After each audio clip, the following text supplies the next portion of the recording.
आपली संस्कृती, आपले संस्कार सदा राहू दे आपल्या सोबत. भारताच्या महान ग्रंथांचे आणि काव्यांचे संपूर्ण संकलन. सबस्क्राईब करा तिलक.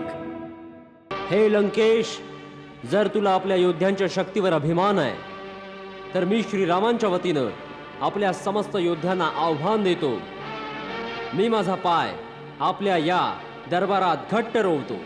जर आपला कोणी योद्धा या पायाला जमिनीवरून उचलू शकला तर मी माझ्या स्वामींच्या वतीनं आपल्याला हे वचन देतो, ते आपली हार मानून या लंकेतून परत निघून जाते.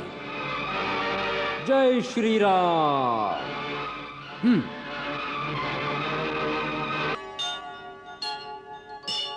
महाराज सुग्रीव, आमच्या मनात एक विचार आहे. आक्रमण करण्याआधी रावणाला एक शेवटची संधी दिली जावी. ह्याच्या अगोदर आपले वीर योद्धे या सुंदर नगरीचा विनाश करून टाकतील. जर रावण सीतेला सन्मानपूर्वक परत करून मला शरण येईल तर मी त्याला क्षमा करेन. क्षमा करायची दादा? त्या पाप्याला ज्याने जगदंबेप्रमाणे पवित्र सीता मातेला पळवलं, देवांना हानी पोचवली आणि आपल्या पित्या समान महात्मा जटायूंचा निर्दयतेने वध केला. लक्ष्मण, नाही दादा, ज्याने माझ्या देवतुल्य भावाच्या मनाला दुःख दिलं आहे त्याला मी क्षमा करण्यास संमती नाही देत. लक्ष्मणा, शास्त्र सांगतं की सामर्थ्यवानाला क्षमेचा गुण सोडून नाही चालत. दयाच वीराची शोभा असते.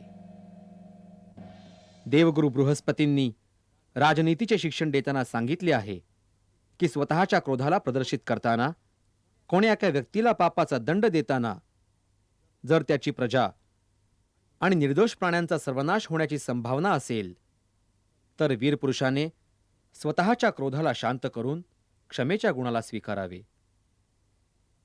आणि शत्रूला आपल्या पापाचे प्रायश्चित्त करण्यास अवधी द्यावा. हाच राजधर्म आहे आणि हीच राजनीती आहे. प्रभो, ही योजना रजोचित पण आहे आणि धर्मोचितही. आता प्रश्न हा आहे की आपला दूत बनवून कोणाला पाठवलं पाहिजे.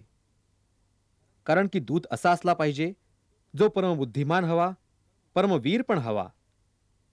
कारण की असा शत्रू कोणत्याही वेळी कपट करू शकेल. दादा, मग तर आपल्याला वीर हनुमानांना पाठवायला हवं. नाही, का? कारण शत्रू असंच समजेल की सर्व वानरसेनेत एकच वीर योद्धा आहे ज्याला वारंवार पाठवत आहेत. प्रभो, माझ्या मते युवराज अंगदला या कामासाठी पाठवलं जावं. अंगद, तू युवराज आहेस. तुला हे काम मंजूर आहे? प्रभू, इतके विद्वान ज्ञानवान असून सुद्धा मला यासाठी योग्य समजलात, माझं महाभाग्य. आपण माझा गौरव वाढवलात कृपानिधान. दूताची मोठी जबाबदारी असते अंगद. शत्रूला भरलेल्या सभेत आपल्या स्वामीचा संदेश ऐकवायचा आणि आपल्या मताशी सहमत करण्याचा.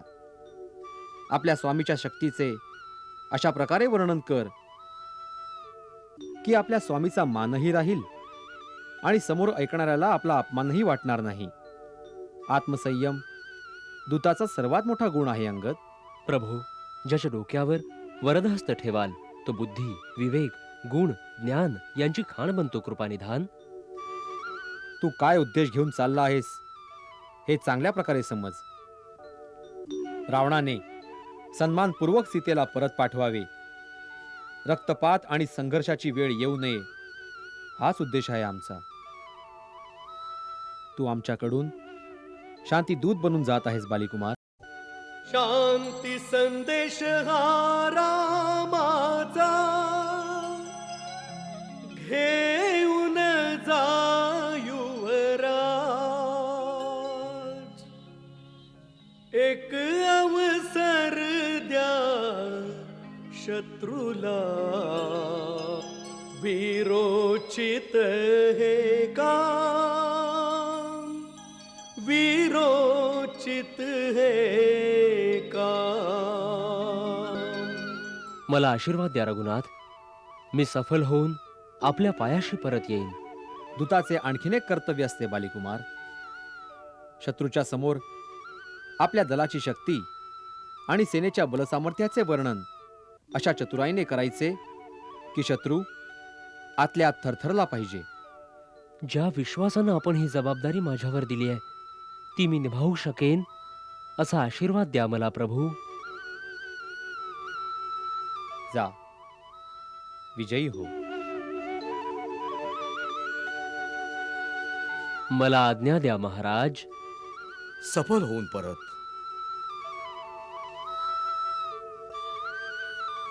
यशस्वी हो.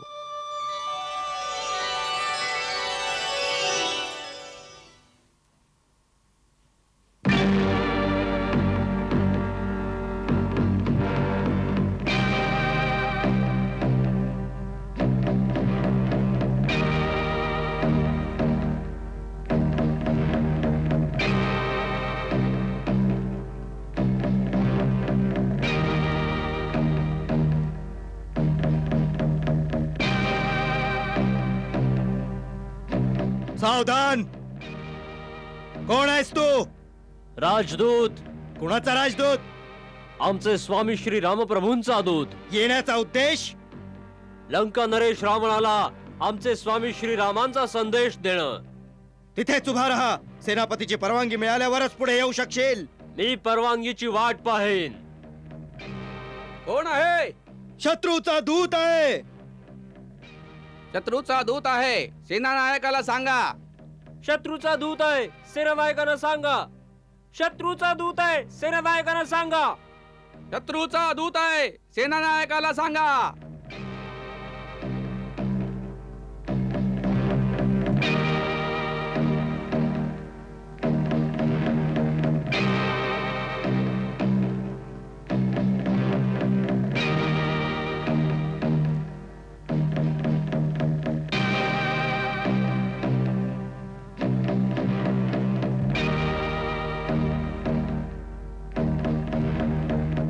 काय आहे? सेनानायक जी, शत्रूचा दूत आहे.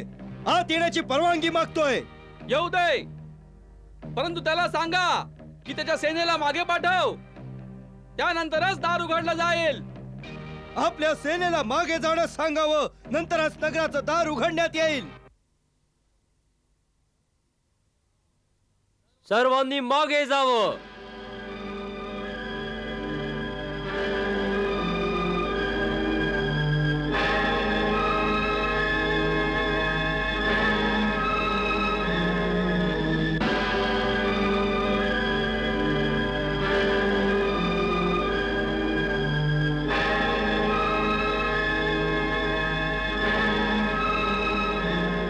सेना दूर गेली आहे सेनानायक जी.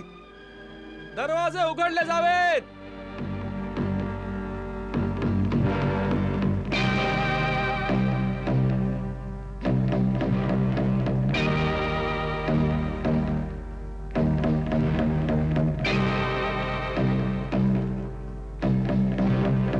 शांती दूत प्रभु रामाचा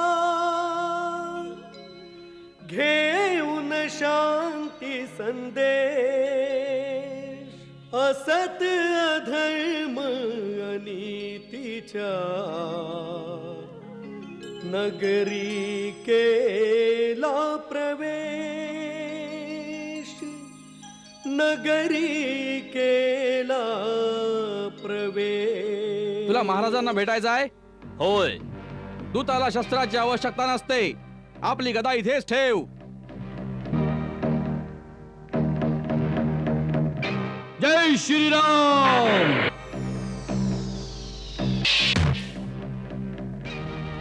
ही तर राजकुमार अंगदची गदा आहे. याचा काय संकेत असू शकतो?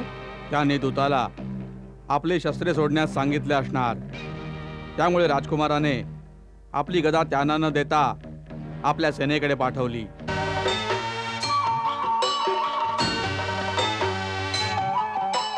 ताठमान अभिमान प्रभूच्या सेनेची शान. निर्भय सिंह सम राक्षसांच्या सेने.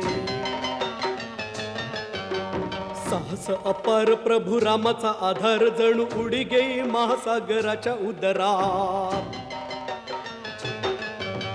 थांबे ना कुणाच्या योगी सरळ चालत निघे सूर्याचा प्रकाश जणू दाट जंगलामध्ये रामाची या सेनेमध्ये मोठे मोठे योद्धे जरी अंगदच शूर आणि बुद्धीची प्रभा दिसे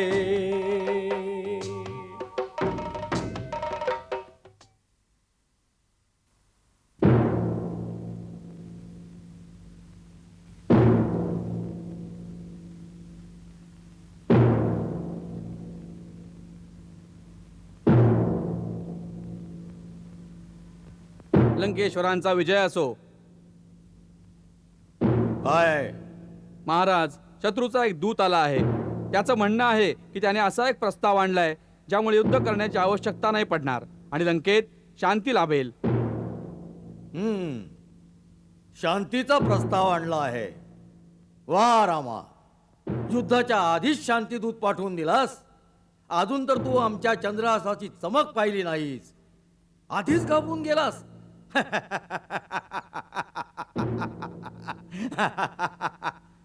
पाठव त्या दूताला. जशी आज्ञा महाराज.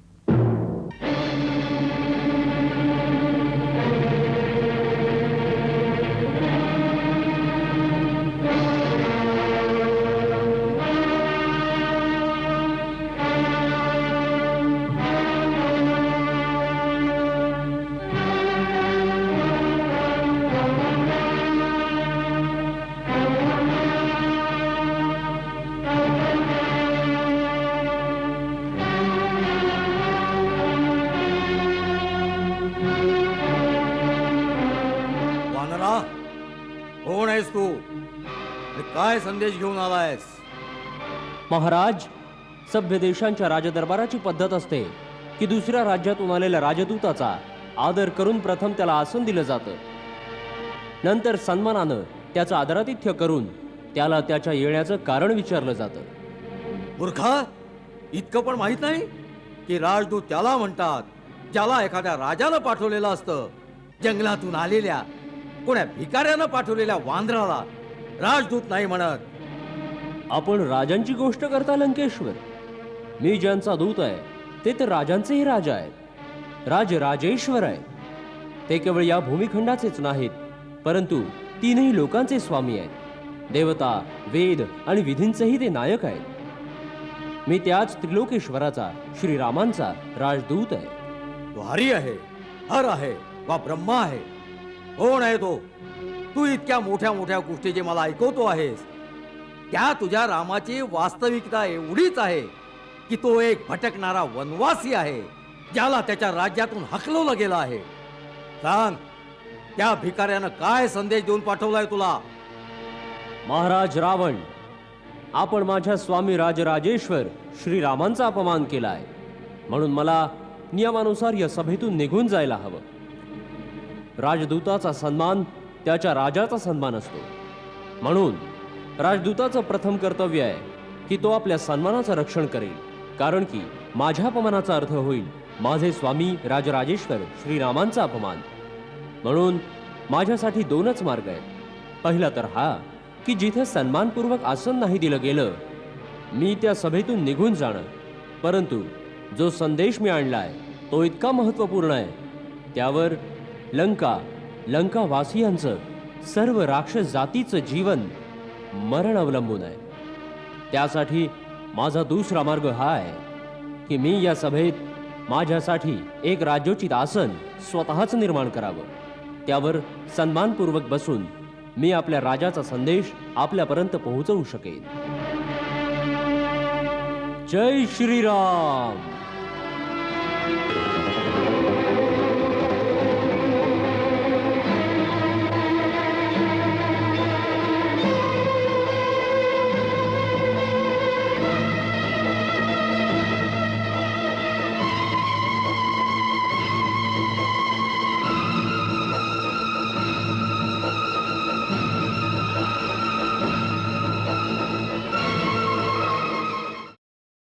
जय श्रीराम.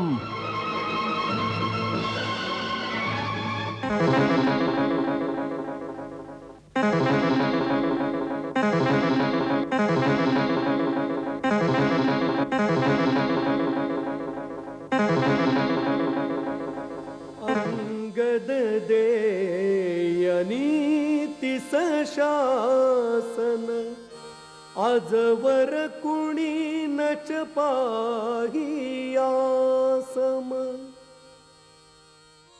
तिन्ही लोकींच्या स्वामीच्या दूता बसण्यासही जो देईन आसन दैवी बळ अंगदच्या अंगी अभिमानी शब्दांचे भाषण शेपटीचा उपयोग करूनिया शेपटीचे जो करीतासन.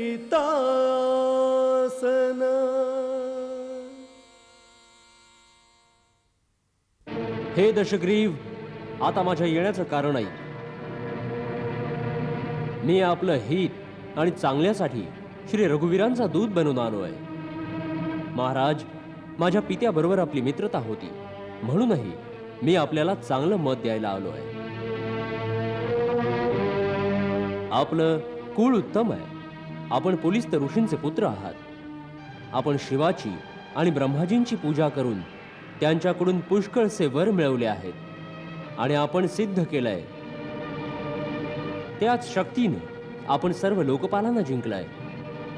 परंतु नंतर आपण काही संगदोष अथवा दुर्मतीच्या कारणानं त्या शक्तींचा दुरुपयोग करून ऋषी, देवता, गंधर्व, अप्सरा, नाग, यश आणि राजांचा मोठा अपराध केलाय. त्याच राजमदानं आंधळे होऊन आपण जगज्जननी सीतेला पळवून आणलाय. जेव्हा पापकर्म अशा प्रकारे आपल्या पराकाष्ठेला पोहोचतात तेव्हा दैवी शक्तींना पापांचा नाश करावाच लागतो. परंतु त्या नाशाबरोबरच पाप्याची मोठी दुर्गती होते. त्याचा अंत फार भयानक असतो आणि मृत्यूनंतर त्याची दशा अत्यंत दुःखद असते. आपली पाप आज आपल्याला त्या सीमेपर्यंत घेऊन आली आहेत. मी आपल्या हितासाठी आपल्याला हाच सल्ला द्यायला आलो आहे की हा एकच असा क्षण आहे की जर आपल्याला हवं असेल तेव्हा रामाची क्षमा मागून त्यांना शरण जावं. श्रीरामाची ही एक पद्धत आहे की जो खऱ्या मनानं शरण आलेल्यांच्या दोषांकडे नाही पाहत. कुणी शरण आल्यावर बोलावलं की माझं रक्षण करा, प्रभू माझं रक्षण करा, अशी आर्त हाक ऐकल्यावर प्रभू शरणागताला अभय प्रदान करून संसारातील सर्व दुःखातून मुक्त करतात. त्यांच्या बाणात तिन्ही लोकांना एकदम भस्म करण्याची शक्ती असून सुद्धा ते एका खऱ्या वीराप्रमाणे दयेला नाही सोडत. म्हणून आपण माझा ऐका. याच वेळेला आपली शस्त्र खाली टाकून आणि क्षमायाचना करून आपल्या समस्त कुटुंबियांसह श्रीरामांना शरण जाऊन माता जानकीला मोठ्या आदरानं त्यांच्या पतीकडे परत करा. श्रीराम असे उदार आणि कृपाळू आहेत की आपला क्षमा शब्द ऐकण्याआधीच आपल्याला क्षमा करतील. असं आम्ही क्षमा मागितल्यावर ते आम्हाला क्षमा करतील, या गोष्टीचा तू आम्हाला विश्वास देतोस? आम्ही सीतेला घेऊन आमच्या कुटुंबियासमवेत ताती तृण धरून त्याची क्षमा मागायला इतक्या दूर त्याच्या छावणीपर्यंत गेलो आणि त्याने आम्हाला क्षमा न करता आम्हाला बंदी बनवलं तर सर्व जग आमच्यावर असेल. या गोष्टीचा विश्वास कसा ठेवायचा? महाराज रावण प्रभूवर विश्वास ठेवलाच पाहिजे. ज्याचा प्रभूवर पूर्ण विश्वास नसतो त्याला प्रभूची प्राप्ती कधीच नाही होऊ शकत. आपल्याला सूचित करण्यासाठी मी इतकंच सांगतो की जेव्हा वानर सेनेनं सुसज्जित होऊन लंकेला चारही बाजूनं वेढलं आणि सर्वजण लंकेवर हल्ला करण्यास श्रीराम प्रभूंच्या आज्ञेची प्रतीक्षा करत होते तेव्हा त्यावेळी त्या करुणासागरानं मला बोलावून स्वतः सांगितलं की जा रावणाला जाऊन सांग की मी युद्धाच्या ज्वाळेत लंकेच्या निर्दोष प्रजेची आहुती नाही देऊ इच्छित. जर तो जानकीला पूर्ण सन्मानानं माझ्या ताब्यात देईल तर त्याच वेळी त्याला क्षमा करेन आणि लंकेतून परत निघून जाईल. मला शांती पाहिजे. तू माझा शांतीदूत बनून महाराज रावणांच्या भेटीला जा. ही गोष्ट रामानं स्वतः म्हटली. तू मला माझी सीता देऊन टाक, मी परत निघून जाईन. मी युद्ध नाही करणार, मला शांती हवी आहे. होय महाराज, त्यांनी स्वतःच सांगितलंय. हा, हीच गोष्ट मी तुझ्या तोंडून ऐकू इच्छित होतो. हीच गोष्ट राम म्हणाला की मी युद्ध नाही करणार, मला शांती हवी आहे. मूर्खा, या गोष्टीत तुला रामाची दया दिसली, त्याची भीती नाही दिसली की रणभूमीत रावणाच्या समोर येण्याच्या विचारानं त्या धनुर्धराचे हातपाय कापू लागले. त्याच्या प्रिय पत्नीला कोणी पकडून नेलं. त्या शत्रूसाठी इतक्या महिन्यामध्ये त्याच्या रक्तामध्ये सोडाची कोणतीही ज्वाला नाही भडकली. मग ते क्षत्रियाचं रक्त नाही, तो तुझा परमवीर, तो भिकाऱ्याप्रमाणे आमच्याकडे सीतेची भीक मागत आहे. त्याला जाऊन सांग, सीता कोणी भिक्षेत देण्याची गोष्ट नाहीये. अशी अनमोल गोष्ट तर आपल्या पराक्रमानं जिंकावी लागते. माता सीतेला त्यांनी आपल्या पराक्रमानंच जिंकलेलं होतं. महाराज, बहुतेक आपण विसरला ते शिवधनुष्य जे श्रीराम प्रभूंनी काडीप्रमाणे उचलून तोडलं होतं.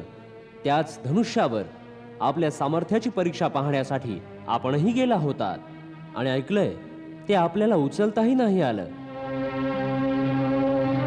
प्रतिशोध वीरतेचं लक्षण नाही होत आणि भेकडात शत्रूला क्षमा करण्याचं साहस नसतं.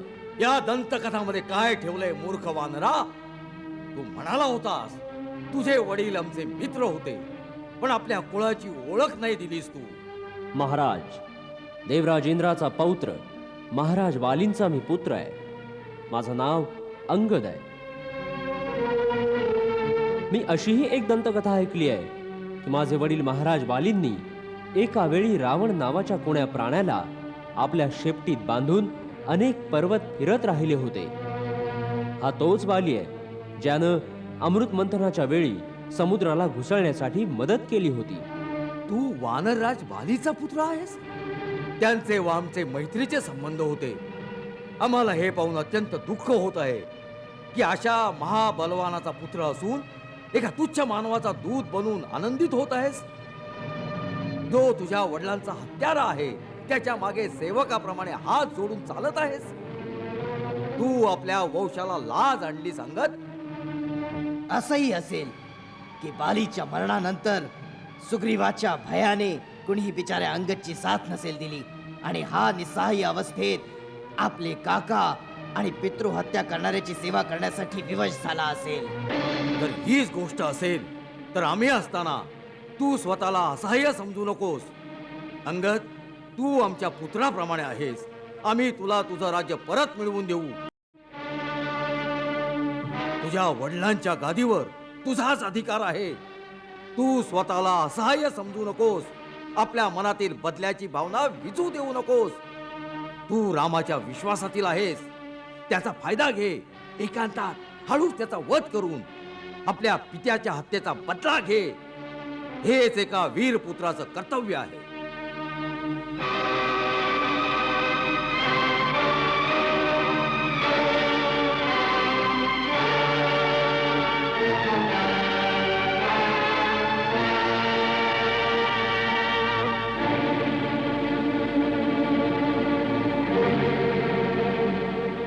हे दशानन, आपण परत परत वीरतेचं वर्णन करत आहात, परंतु खऱ्या वीरतेचे गुण नाही जाणत महाराज.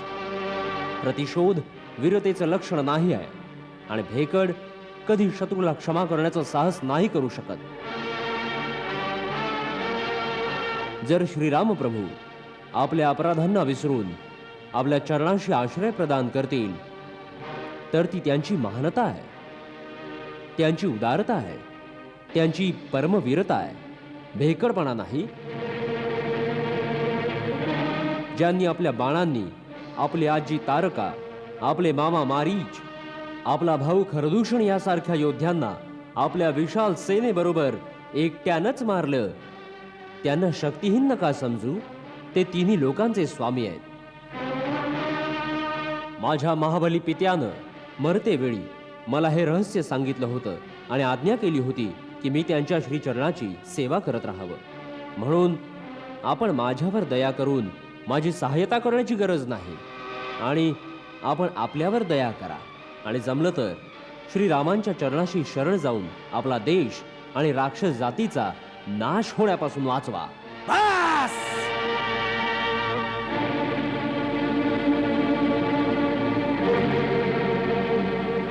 खूप झाली ही वल्गना. मतिमंदा, तू रावणाच्या शक्तीला नाही ओळखलंस. आमचा हात खड्गाच्या दिशेला जातो तेव्हा आकाशात लोकपाल भीतीनं कापू लागतात. ज्या बाहूने स्वतः कैलासाला उचललं होतं त्या बाहूंच्या नुसत्या हलण्यानं देवता, गंधर्व आणि नक्षत्र पण भीतीनं श्वास रोखून ठेवतात. तुमच्या सैन्यामध्ये असा एक तरी योद्धा सांग ज्याच्याशी युद्ध करायला रावणाला आनंद होईल. आपण खरंच सांगितलं. आमच्या सेनेत असा कोणी नाही ज्याला आपल्याशी लढण्यात शोभा वाटेल. नीती म्हणते प्रीती आणि वैर बरोबरीच्यांशी करणं योग्य आहे. आपल्यासारखा पापी, कामी, स्त्री लोलूप जो लपून धोक्यानं परक्या स्त्रीला पळवून नेतो, अशा नीचाबरोबर युद्ध करून कोणाची शोभा वाढेल? सावधान अंगद.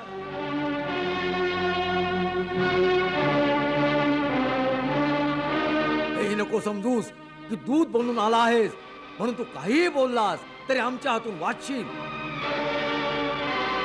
दूताच्या पण काही मर्यादा असतात. जर रावणाच्या समोर मर्यादा ओलांडल्यास तर इथेच तुझा अंत होईल. अभाग्या, जर तुला रावणाची मदत नको आहे तर त्याच्या क्रोधाला घाबर. रावण रावण किती वेळा या नावाला उच्चारणार आहात महाराज? मी हे जाणू इच्छितो, जगात किती रावण आहेत? मी कितीतरी रावणांची नावं आपल्या कानांनी ऐकली आहेत. महाराज, यापैकी आपण कोणते रावण आहात? एक रावण तर मी ऐकलंय की राजा बालीला जिंकण्यासाठी पाताळात गेला होता. तिथं मुलांनी त्याला तबेल्यात बांधून खूप मारलं. तेव्हा बालीने त्याला दया दाखवून सोडून दिलं. एका रावणाच्या बाबतीत मी ऐकलंय की सहस्त्रबाहूने एका जंतूप्रमाणे किडा समजून त्याला पकडलं होतं. तेव्हा पुलिस मुनींनी त्याला सोडवलं. एका रावणाच्या बाबतीत सांगण्यास संकोच वाटतो, कारण असं म्हणतात की माझ्या पिताश्रींनी त्याला आपल्या काखेत दाबून आपली पूजा करत राहिले.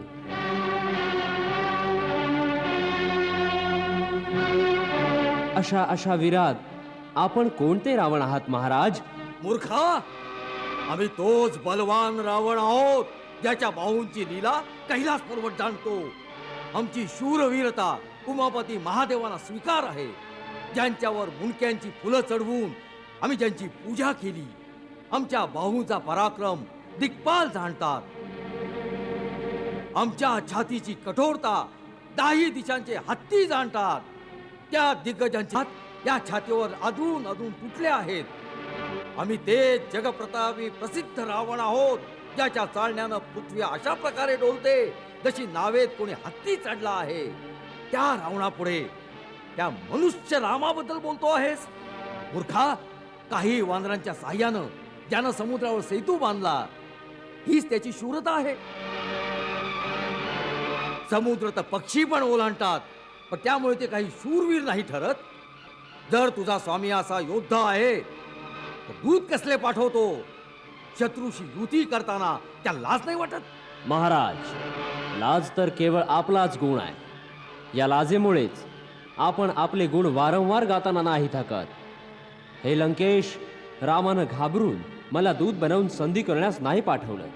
श्री रघुवीरांनी हे विचार करून पाठवलाय की कोल्ह्याला मारून सिंहाची शोभा नाही होत. या कारणानं ते तुमच्यावर दया करू इच्छितात, परंतु तुम्ही दयेला पात्र नाही. आता श्रीरामांची शेवटची चेतावणी तुम्हाला ऐकवतो. त्याने सांगितलंय की मी तुझ्या अपराधाची शिक्षा देण्यास लंकेच्या दारावर आलो आहे. ब्रह्माच्या वराच्या कारणामुळे तुला जो अभिमान आहे तो नाहीसा होण्याची वेळ आता आली आहे. राक्षसधम, जर सीतेला घेऊन तू मला शरण नाही आलास तर मी या पृथ्वीला राक्षसहीन करून टाकी. ज्या बळाच्या भरोशावर तू कपटानं सीतेला पळवलंयस त्या बळाला आज युद्धभूमीत दाखव. मी मंत्री, पुत्र, बंधू बांधवांसहित तुझा वध करेन, कारण की तुझ्या मरून जाण्यानं तिन्ही लोक निश्चिंत होऊन जातील. या रावणरूपी जहाजाचा बुडण्याचा काळ आलाय. अजूनही वेळ आहे. ज्यांना श्रीरामाच्या शरणात यायचं असेल त्यांनी यावं.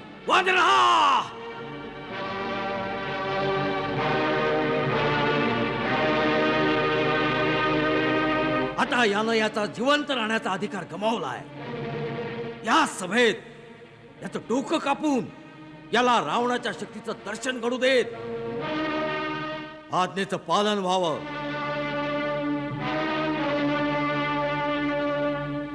थांबा महाराज, हे बिचारे आपली शक्ती मला काय दाखवणार? मी आपल्याला माझी शक्ती दाखवतो. जय श्रीराम, जय श्रीराम.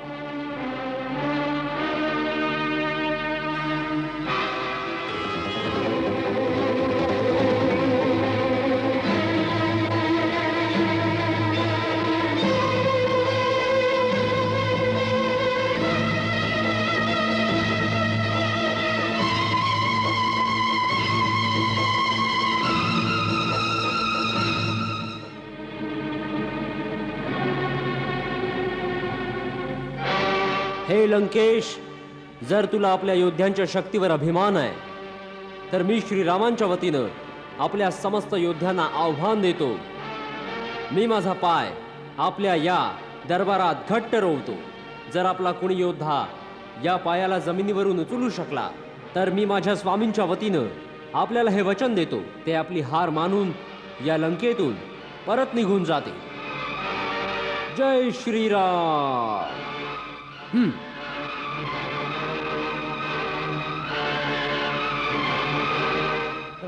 रामास्मरुनी कपी अति क्रोधे भर दरबारी पाऊल रोवे. अति अचाट बळ दावे दरबारी.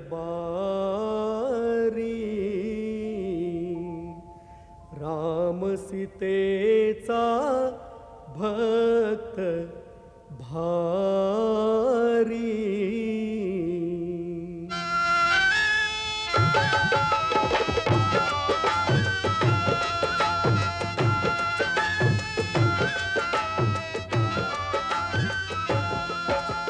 धन्य जन्म हा मुचा, धन्य जन्म हा मुचा. हिम्मत असेल तर तुम्ही यावे अंगद भर सभेत उभा. बोला राम प्रभूची जय, अंगद भर सभेत उभा. बोला राम प्रभूची जय. पाय पकडून या वानराला जमिनीवर आपटा.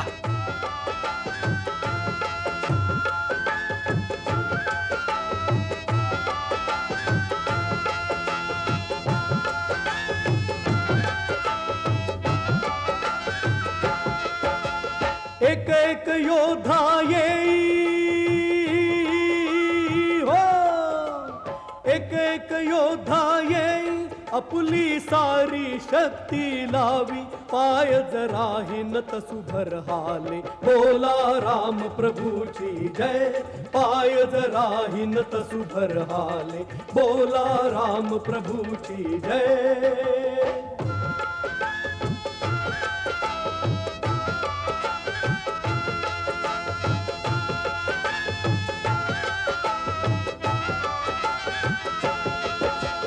इंद्रजीत हा भारी बलवान. रोमांचित सभा त्यास बघून. परिणाम काही नाही अंगद तसाच मन ज्याचे कठीण साधू ब्रह्मचार्यासम अटळ विश्वास जसा प्रभूच्या पुजाऱ्यास पाऊल आढळ मात्र अंगद वीराचे सभा अचंबित सभा अचंबित सारी नाही असा कपी बलधारी भरवसा राम प्रभूवर भारी बोला राम प्रभूची जय भरवसा राम प्रभूवर भारी बोला राम प्रभूची जय बोला राम प्रभू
मूर्खा, पायच पकडायचे असतील तर जाऊन श्रीरामांचे पाय पकड.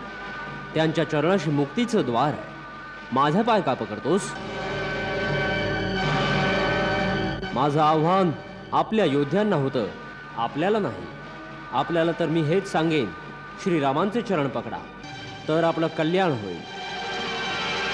मी उद्याच्या सूर्योदयापर्यंत वेळ देतो. त्यानंतर लंकेवर स्वारी केली जाईल.